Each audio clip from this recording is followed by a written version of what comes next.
great prophet has arisen in our midst. God has visited his people.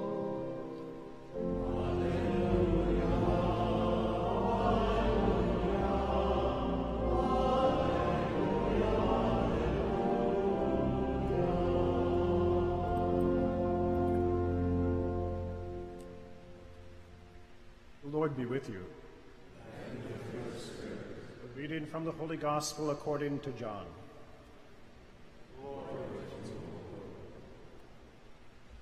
Jesus went across the Sea of Galilee.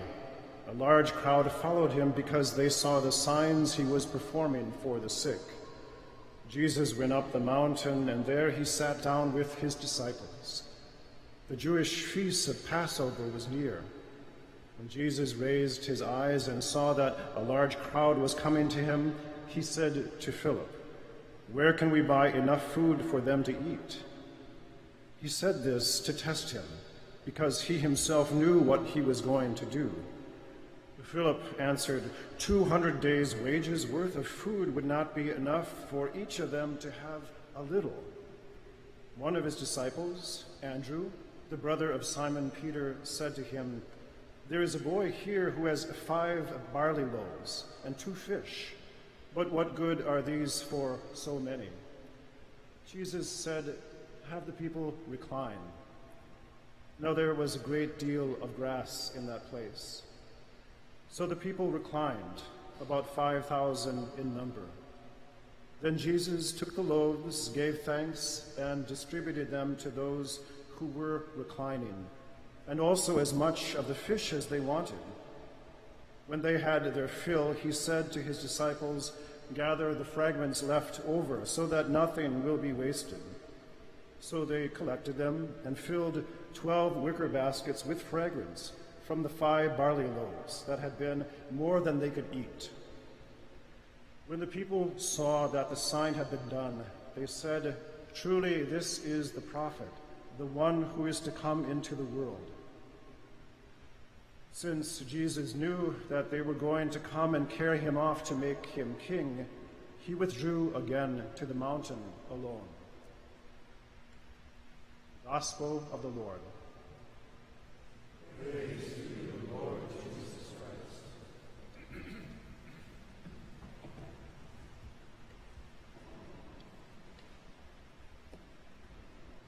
In the monastery dining room here at St. John's Abbey, there's a little room off to the side we call the snack room.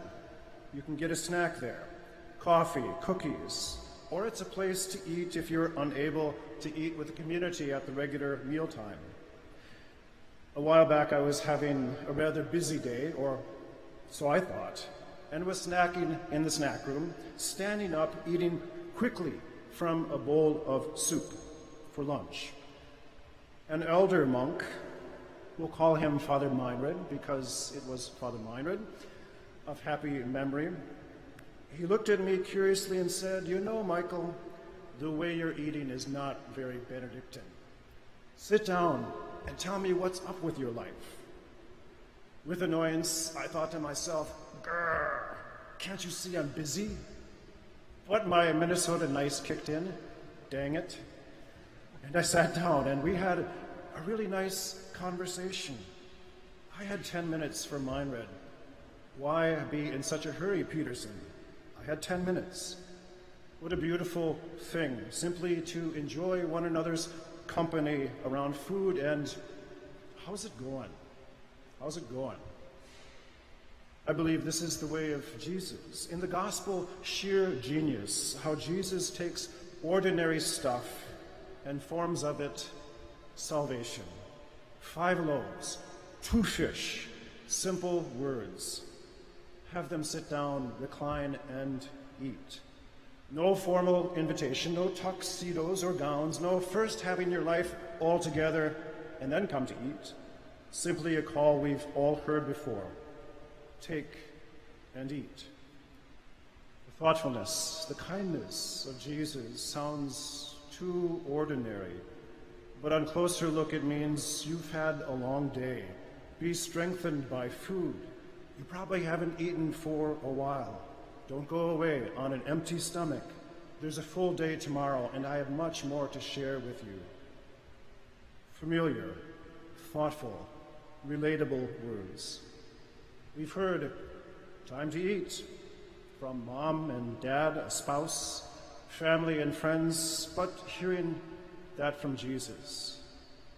Why do we make God so distant, unapproachable, unrelatable, when Jesus is as close and natural in a serving role as a server who's refilled coffee 107 times today at Kay's Kitchen in St. Joe? Benedictine spirituality is a spirituality of the ordinary. I hope you catch that here at St. John's. The sacred, the holy, is in our ordinary human experiences, our ho-hum day-to-day life, in our love and friendship we have for one another, in greeting the stranger. Jesus is found there in our real life. Jesus comes to us in so many ordinary ways. In what ordinary ways can we bring Jesus to others? Chapter 31 in the Rule of St. Benedict, entitled The Qualifications of the Monastery Cellarer. So a cellarer was basically in charge of the household goods. So Benedict has this memorable line in chapter 31, quote, he or she will regard all utensils and goods of the monastery as sacred vessels of the altar. Wow. Repeat. He or she will regard all utensils and goods of the monastery or your home as the sacred vessels of the altar, the sacred vessels for the altar. A long time I took this to mean to treat your stuff well, be good stewards of your stuff, and more meaningful and deep, even your ordinary belongings that you have sacred value to them. Sacred value.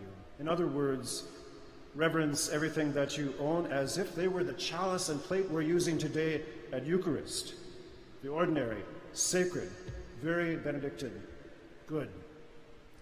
Recently, though, one of our oblates, commenting on the rule, made this point to me.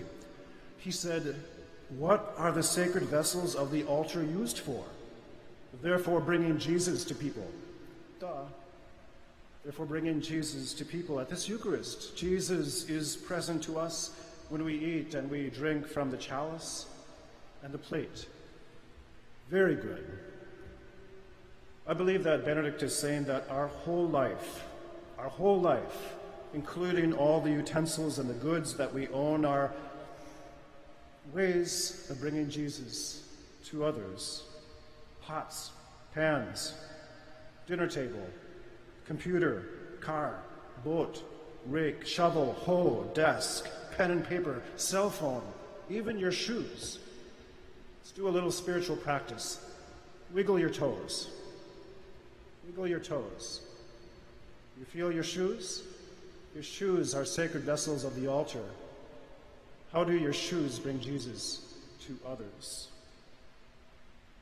Yes, all that we have are sacred vessels, bringing Jesus to others on the altar of the world.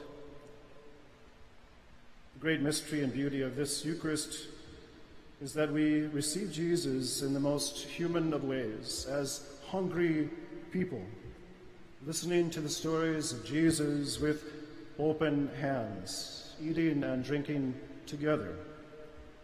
Take and eat. Take and drink. Come and get it. How ordinary. How extraordinary. God be praised.